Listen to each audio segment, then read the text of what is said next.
దేవి sir, మన ఉప్పెన movie first song కోసం వచ్చాను సార్. సిచ్యువేషన్ ఏంటి బుచ్చి గారు? హీరో చిన్నప్పుడు ఒక దర్గా దగ్గర ఫస్ట్ టైం హీరోయిన్ చూస్తాడు. చూసి ఆ దేవుడికి పెట్టే దండం అదే దండం ఈ అమ్మాయికి పెడతాడు సార్. ఈ పిల్ల కోసమే ఉన్నట్టు నేను పెద్దోడిని అయిపోవాలని అనుకుంటాడు. అలాంటి కుర్రోడండి. అప్పుడు ఆ దర్గా నుంచి వచ్చే కవాలి మ్యూజిక్తో ఒక మంచి సాంగ్ ఇవ్వండి సార్. ఈ పాటని ప్రేమతో నింపాను సార్. చిన్నప్పటి నుంచి లవ్ చేస్తాడన్నారు కదా. ప్రేమ ఒక సముద్రం, అందులో వాడిదో పడవ ప్రయాణం. అలా వచ్చిన ఐడియా వచ్చింది సార్. నీ కన్ను నీలి సముద్రం, నా మనసేమో అందుట్లో పడవ ప్రయాణం.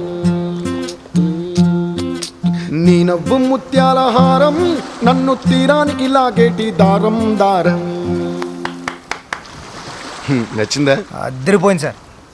పదండి రికార్డ్ చేసుకుందాం. Ready sir. నీ కన్ను నీలి సముద్రం, నా మనసేమో అందుట్లో పడవ ప్రయాణం.